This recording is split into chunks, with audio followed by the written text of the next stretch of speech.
Hey up everyone, how are you all doing? I hope you enjoyed my 748 series videos. I did say at the end of that 748 saga that I'm going to be working on my 916, but I've got myself another little patient in here, a Panigale race bike that's got a problem with it, so let's have a look.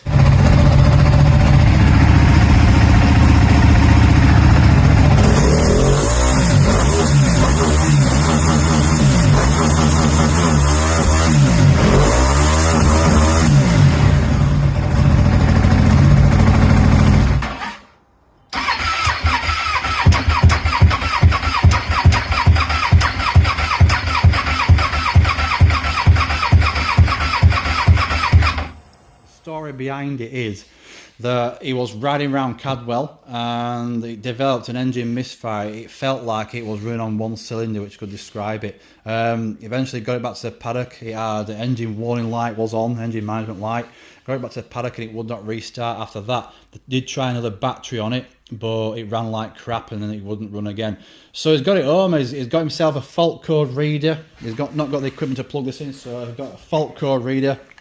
And it came up with an error code, those two error codes. It wouldn't read one of them, it read one, which came to the O2 sensor, a P0150 code, the O2 sensor bank 2, which is this one here, the vertical cylinder, okay? I don't believe that is a problem. There's a problem with the O2 sensor. This should run technically with that O2 sensor bad, but it might run like crap. It wouldn't cause a non-starting issue.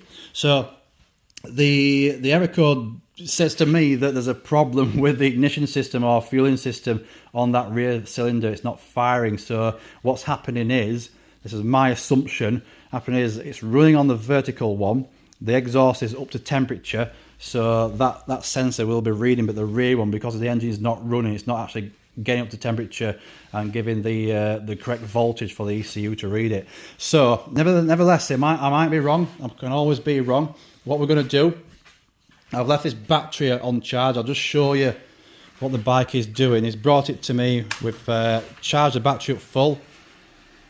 The error code has been cleared, okay, so it's cleared the error code from the ECU, which I would have preferred to leave it as it is so I can read it, but the bike will not start.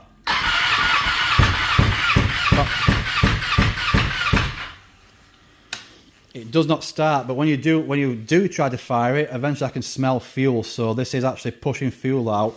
It's not firing up. So the error code is gone now, it's a race. When you turn that ignition on, if there's a fault with electrical system anywhere, when you turn that ignition on, regardless if your error code has been erased, okay, the ECU will go through a function check of the electrical system, all right?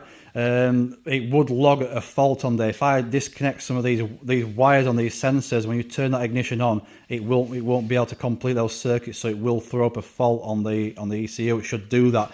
People get a little bit confused and foreign frenzy when it comes to error codes. Yes, they can link to problems sometimes, or sensors can go faulty, but most of the time it's just that the sensors, the ECU is doing its job. They're trying to tell you there's a fault somewhere. It could be a mechanical fault or it could be electrical fault, so it's causing an engine misfire or something not to some incomplete combustion. That's going to throw out a fault because some sensor in that bike or the engine is not getting the correct details that it needs to actually perform.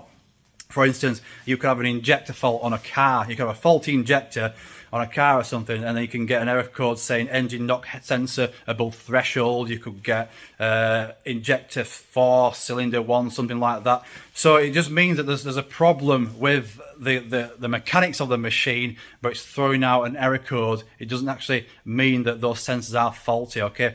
So I may be wrong, it could have a faulty O2 sensor, but what we're going to do is going to check around this wiring first of all to see if everything's where it should be. This bike has got a lot of wiring that has been removed, butchered, taped up, stuff like that. Race bikes don't have lights, so you can see here there's all sorts of stuff taped up in there, all the equipment for the headlights, etc.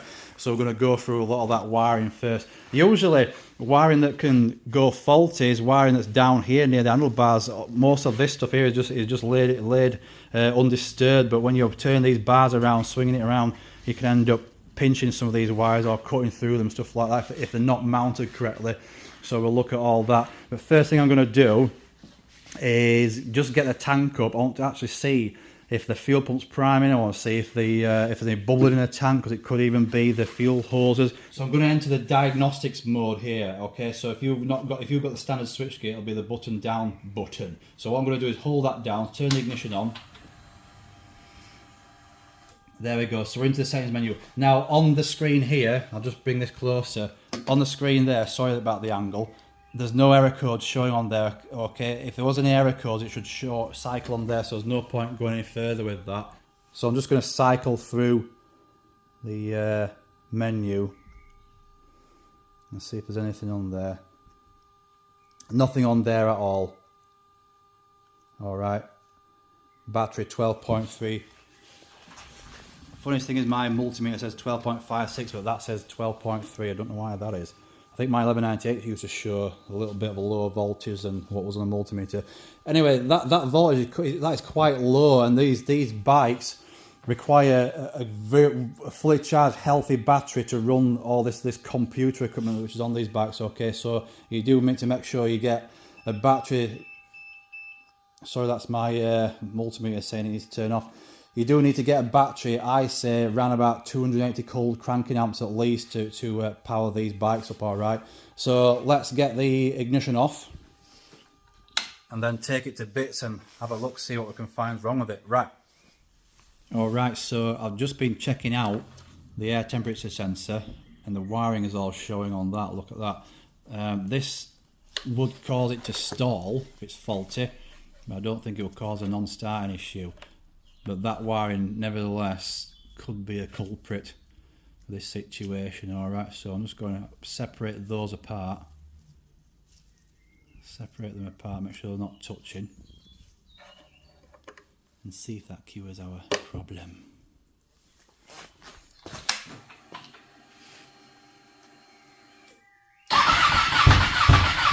Ah, you bastard. It's dropping quite low as that when I put the ignition on.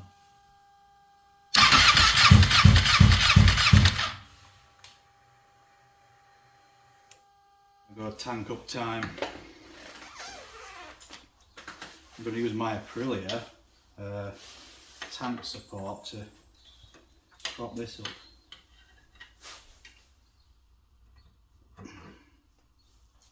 There we go. It smells of fuel under there, so sorry for swinging the camera around. Okay, so that's the O2 sensor for the vertical cylinder. The wiring looks okay there. I need to get to the back of that. But like I said, I'm not going to touch that first. I'm going to look at that last, believe it or not. So I want to check the ignition wiring on here. It could even be this is loose. That's pretty tight.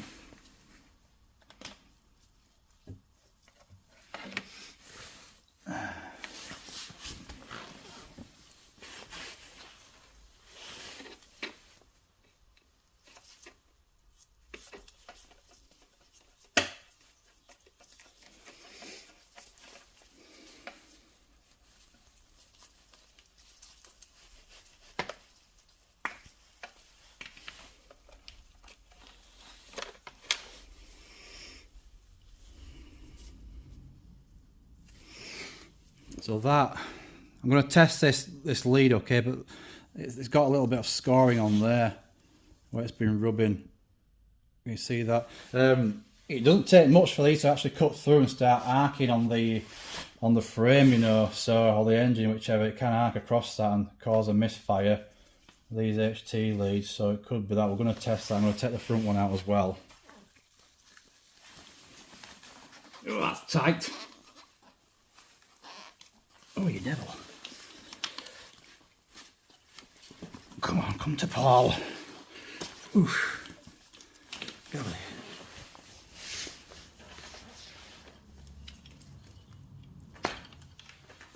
Right, so resistance test. This is the vertical cylinder one.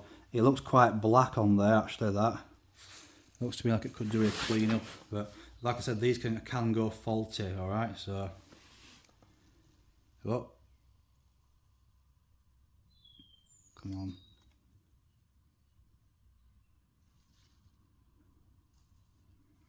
Not getting nothing on there.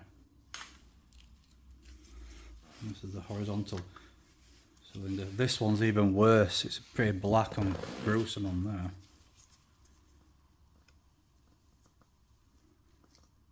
Oh.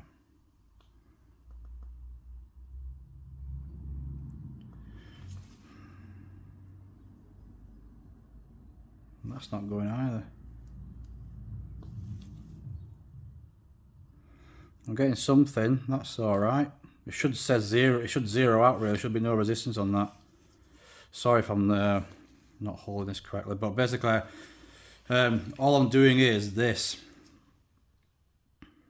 Might be an idea to test me a little bit. All I'm doing is this, is actually creating a circuit, so I'm doing a resistance test to see if there's any resistance. There shouldn't really be any resistance at all.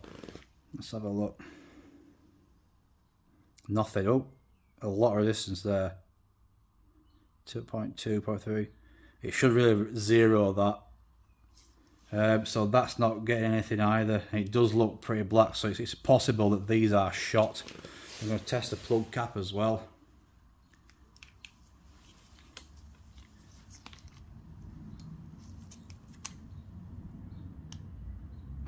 Okay.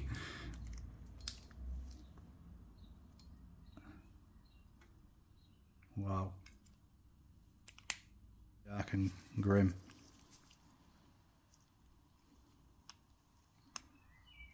I'm surprised I'm getting nothing from that.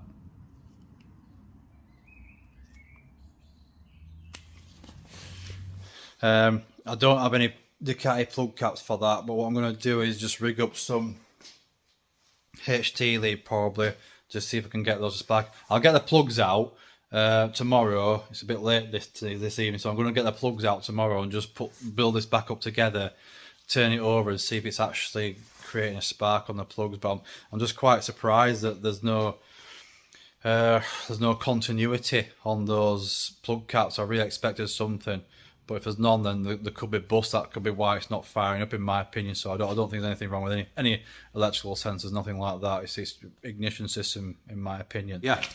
Anyway, right. So I'm going to call it a night. I'm going to go get myself a little beer, and we'll come back to this little beastie tomorrow. We'll sort you out. Don't you worry. Good morning, everybody. So I found some interesting facts which has brought a smile to my face. Let's take a look at these HT leads. I've found something. So a few things here. I've got my 916 or 916 or 9016, whatever you bloody well want to call it. I've got the plug caps from that. I'm just going to show you. Set that to home. Stick one probe in there, and we'll probe that in there. And instantaneously we've got nearly like just short of 5 kilo ohms resistance, so that is correct. That means that these are working perfect. So I've taken off the plug cap, from here, the rubber plug cap, and this is what connects to the ignition coil itself. So these can stretch sometimes, so you may have to just pinch it with some pliers just to give it a good contact, because inside that coil it's actually a pin that this sits into. I must say I prefer the 916 or 916 or 916, whatever you want to fucking call it. I prefer that plug cap setup where it's actually a male and female connector, you see, where it just goes in and it makes contact from the outside. That's what I prefer. Anyway, I've found a few things. So what I would prefer personally is to solder this. I don't like crimped connections, especially something as important as this. I would prefer that to be soldered, which I would do if I was making my own or something. This plug cap here, this end of this HT lead here, it is broken. It's cracking there, the outer protection layer, and it is black. So we're going to clean that up. But anyway, the big culprit thing I found, you look at that there, underneath here. It's split. Yep. So you should be able to pull this out, well, it can be quite tough. Probably not the best pliers, but you are risking damaging it, but it should come out. If in case you want to clean the whole thing and push it back in, so you don't have to tear the outer tube. Like I said, I don't want to damage it. It's come in.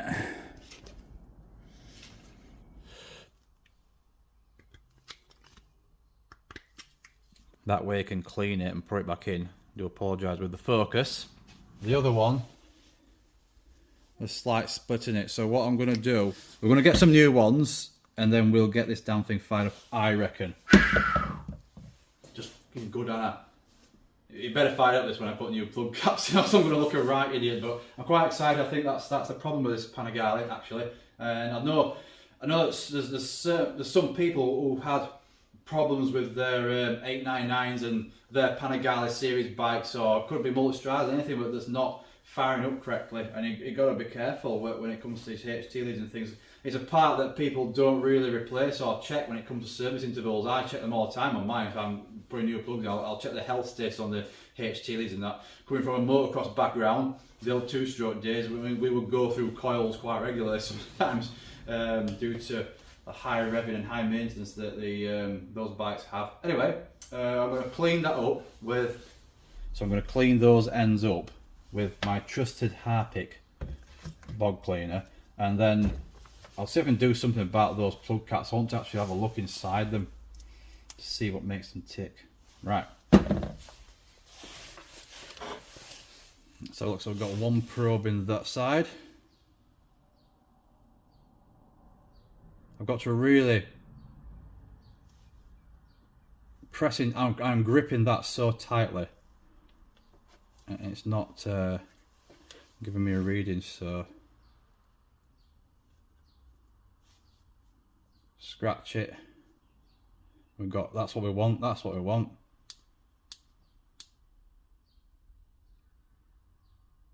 It's not giving me nothing. Right, so little experiment.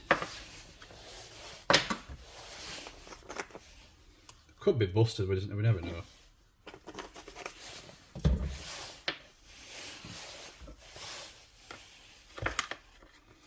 I saw how dirty it was.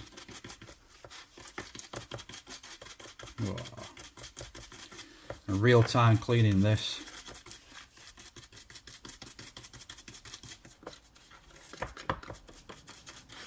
If you're a regular on my channel, then you'll know I use this quite a lot for cleaning up metal, and especially brass and copper. That looks like it's practically clean to me, does that? Oh, lovely, lovely. Right, so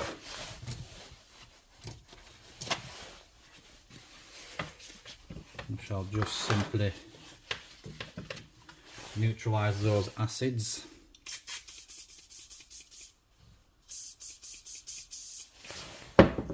Washy poos.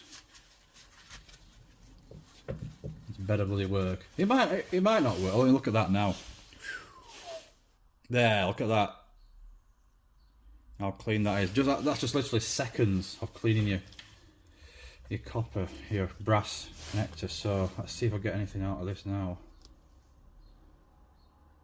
Instant, no resistance, instant. Look at that improvement. Get off. Straight away, boom, look at that. So,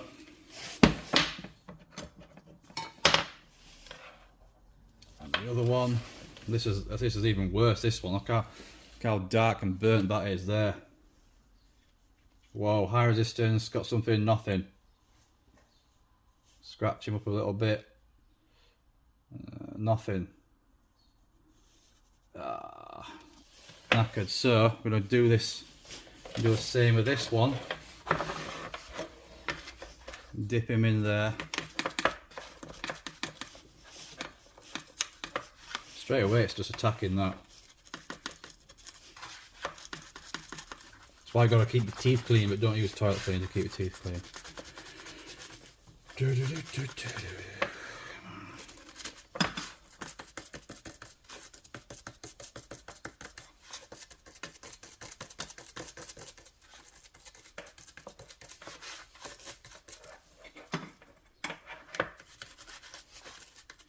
I think that's enough on there, isn't it?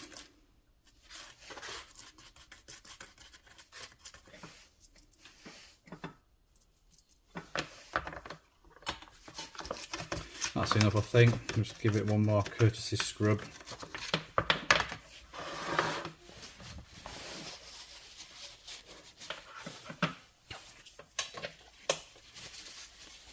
Here they're clean.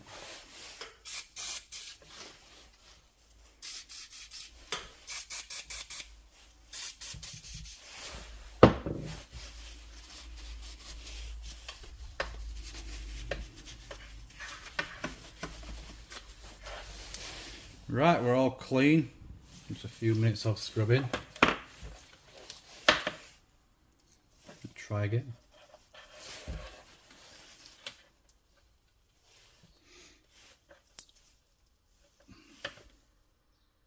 Straight away. So there's a little bit of resistance there. I mean, oh, there's a little bit there. I mean, this HT might be damaged, but look at that straight away. Oh, that looks all right. I'll just try and hold this tight and move it around. Oh, it's me at this end actually. Let's see if we can keep this touching there. Right, jigging around a bit. Boom. Look at that. Let's see what I can do with this.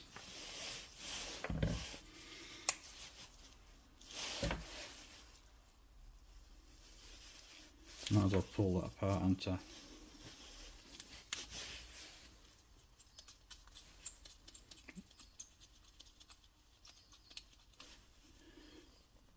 Right, so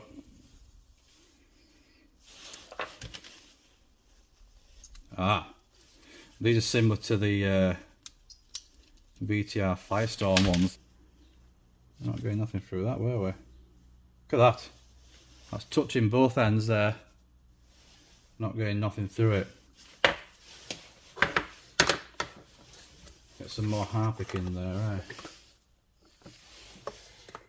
Now, I'm just going to let him soak in there because it's a bit bigger. Oh, it's starting to clean up already actually, that. Right, so these are like similar to the VTR ones. It's not a good design that at all really. I'll give this end a clean up as well because there seems to be a little bit of corrosion on there. If there's any corrosion on these plug caps whatsoever, then it's not going to arc through it. So this will be a 5 kiloohm resistor. It is burnt down there as well, but it's dirty, right? So that corrosion's off that. Spring which makes contact, I'm going to check that as well. We'll reassemble this. Right, let's see if we've got something through this now.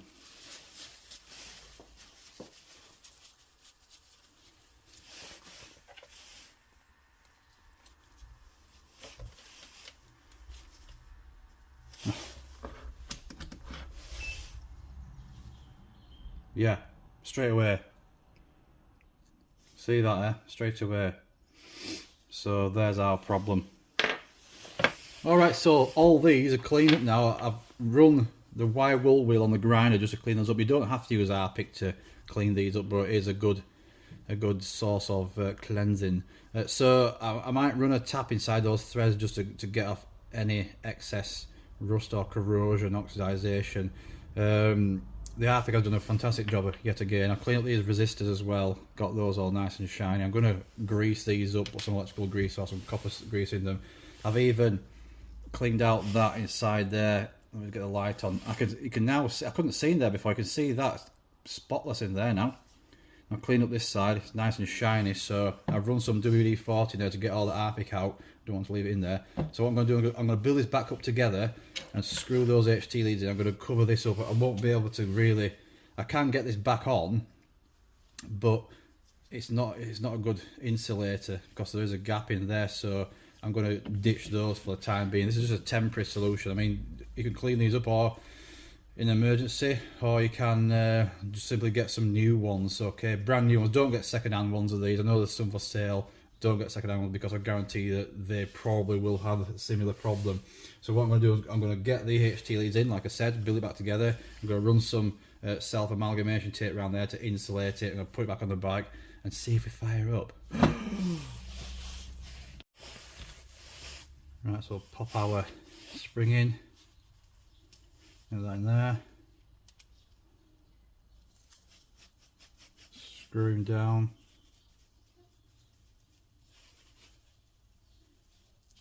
It won't go anymore, that's tight. There's the other one. This spring also has a little bit of corrosion in it. If you look at one of my, I think it was the VTR Firestorm video, I had a similar problem with this, and I actually cut the plug cap open and saw inside how it was. It was literally the spring. The spring had a slight bit of oxidization on the end of it, and that was preventing these from arcing. So keeping these clean is key. I'm gonna put that back in there.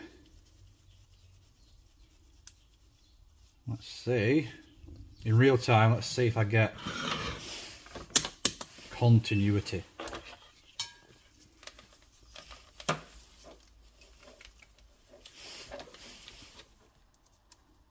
Straight away, look at that.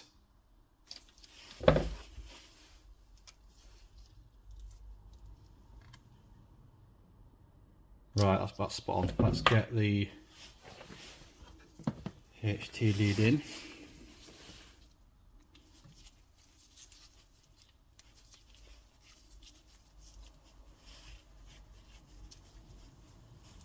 I'm guessing this is going to really work. Put that in there.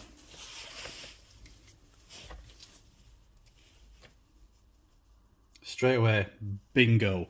Right, do the other one and get him on the back. Right, here we go. So this is the plug cap conductors. I've just pulled them out of the insulation there and give these a furthermore clean. We're still a little bit crappy in there, so that's all nice and fresh. What I'm going to do is put him back in.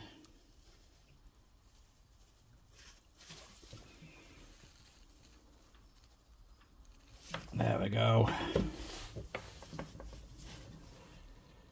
Obviously this is an experiment, so we could possibly get this back on there and seal it up with some silicone or something if you're a tight git, but you know, we've cleaned this up now and proved that it works. Let's get on the bike then. Okay, battery's a little bit low, but we'll see if it fires.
Okay, so I'm going to repair this damaged wiring on this air temperature sensor. So first thing I'm going to do is remove this. Inside here you've got two little square female connectors, so I'll just zoom in for you. If you look in there, you can see these connectors. Just so down here, pay attention down here, you can use a double key if you want. There's some plastic clips which lock these in position, so you want to slide this in and push upwards like that. push the clips out like this so you can pull the connectors out of there, okay? I'll try and get 2. I'll just zoom out so we don't go for camera.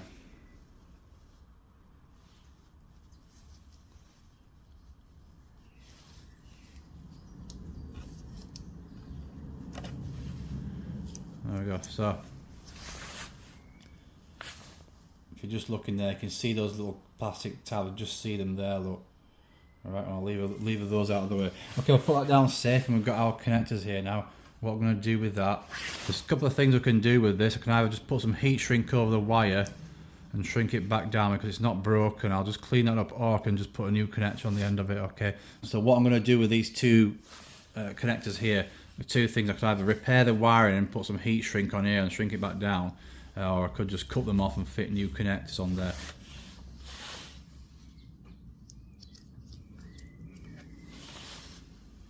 Okay, so I'm going to solder these wires here. It was starting to break away in the middle, but if I put some solder on that, it should hold it together. I've not got any connectors this size. I do have these electrical connectors, but I don't have this size actually, so I've opted to just solder it. I'm going to put some heat shrink on there. It should keep it safe.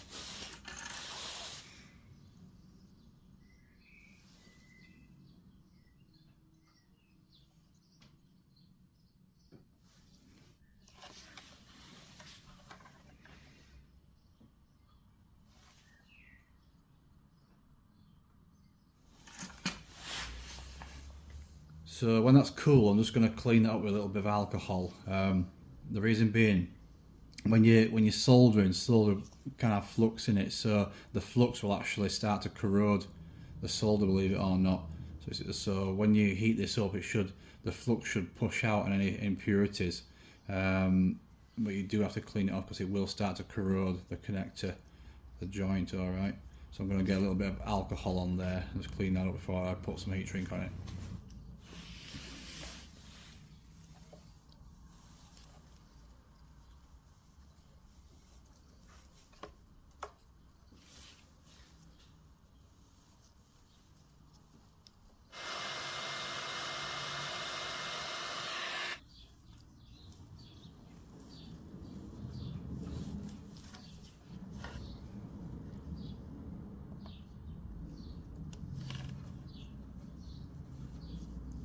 There we go.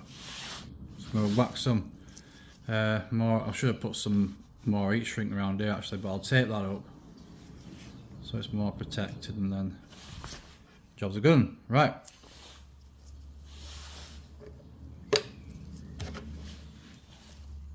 Right then, that scores it, doesn't it? Another one fixing back on the road, or on the track, should I say. Hope this bike runs quite well. So I'm just waiting for some HT leads now, and a new battery going to fit on it because the battery's a bit dicky. The battery, I believe the battery's about 3 to 4 years old. This wants a powerful battery in it. I'm going to put one with 280 cold cranking amps, so it's going to keep that power flowing through. And new HT leads, it should be good to go, I think. And a little bit of a service. I'm going to ask him if he wants me to do the fluids on it, because there's barely any pressure in that clutch as well. But anyway, I hope that that this has solved your problem, your non-starting issue with your Panigale. It could be an 899, it could be 959, your V2, V4, anything like that, or even a multistrada. Make sure you go through it and check your ignition coils, okay? If you've got a non-starting issue or a misfire, for instance, or the bike just suddenly cuts out and struggles to start, it's quite possibly that it may look like you've got a battery problem, because that will run down very quickly with these electronics. It may look like you've got a battery problem, but it's not. It can possibly be the HT leads and plug caps. Those plug caps, I've noticed, not just on this bike. This is the worst case scenario, they were totally shot. But I have had this instance on other bikes which I've had in here, where the plug caps, they do check out, but moving them around a little bit, they're intermittent, the continuity is intermittent, and you get some high resistance on there. So sometimes they will test out, but not as they should. It's a good idea to replace them on certain intervals, okay? So everything has a shelf life, the whole thing has a shelf life, right? So, you know, it's not just your tyres, your oil, your spark plugs, your air filter. You do have to check those HT leads. They do wear out, all right? So I'm going to leave this video there. We'll get those new parts fitted when they arrive. And thanks for watching. If you've got any questions, just drop us a little comment below. Let me know if this has solved your problem with your bike. I hope it has. I really do. It may be the cause of it, may not. But I hope I've helped you out with that. All right, so stay safe. Go get yourself a beer and have fun.